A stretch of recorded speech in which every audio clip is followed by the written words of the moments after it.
नसून डॉक्टर बाबासाहेब आंबेडकर होते.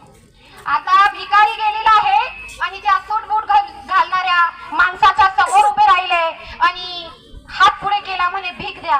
त्यावेळेस डॉक्टर बाबासाहेब आंबेडकर म्हणता, मी तुम्हाला भीक देतो, मी तुम्हाला भीक देतो, पण तुम्ही मला भिकेच्या बदल्यात काय देशाल? त्यावेळेस तो भिकारी म्हणतो, माझी जर लायकी असती म्हणे काही देण्याची तर मी भीक कशाला मागितली असती. त्यावेळेस डॉक्टर बाबासाहेब आंबेडकर म्हणता, तुझ्याकडे जगाला देण्यासाठी काही नाही, मग तू जगाकडनं कसं काय काय मागतो? आणि डॉक्टर बाबासाहेब आंबेडकर सुटबुटात घालणारा माणूस निघून गेला.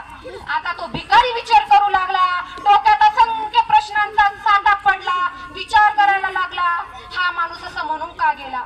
मी लोकांकडनं भीक मागतो म्हणे, मला त्यांना देण्यासाठी काहीच नाही, माझ्यावरती ओझं झालं म्हणे, डोक्यावरती किती ओझं झालं, आपण जगासाठी काहीतरी केलं पाहिजे म्हणे.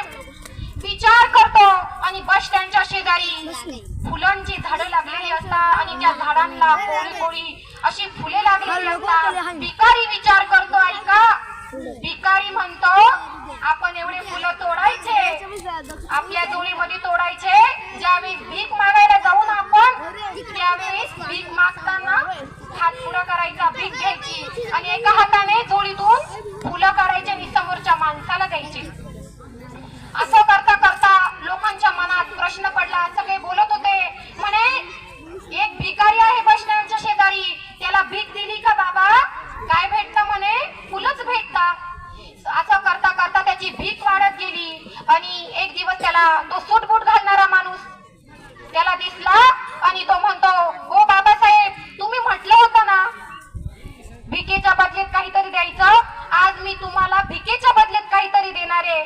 मग डॉक्टर बाबासाहेब आंबेडकरांनी आपल्या खिशातून 4-2 रुपये काढले आणि भिकाऱ्याच्या हातावरती टेकवले.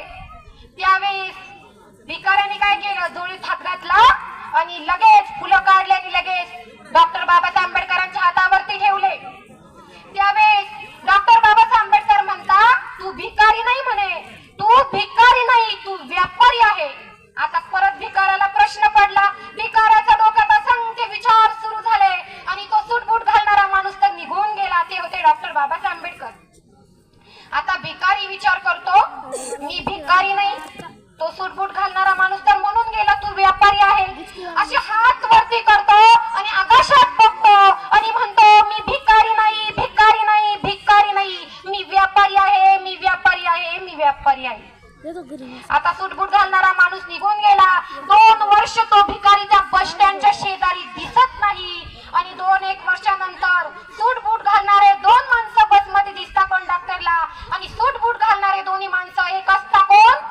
डॉक्टर बाबासाहेब आंबेडकर आणि दुसरी व्यक्ती असते कोण? भिकारी. आता तो भिकारी म्हणतो, ओ साहेब, ओळखलत का मला? डॉक्टर बाबासाहेब आंबेडकर म्हणता, अहो ही तर आपली पहिलीच भेट म्हणे.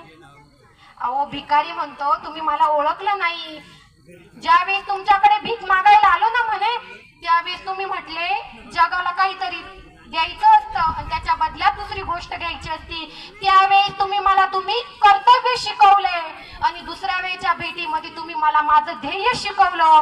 तू भिकारी नाही तर तू व्यापारी आहे आणि आज मी तुम्हाला अभिमानाने सांगेन, मी व्यापारी आहे, व्यापारी, आणि बाहेर गावात जाऊन व्यापार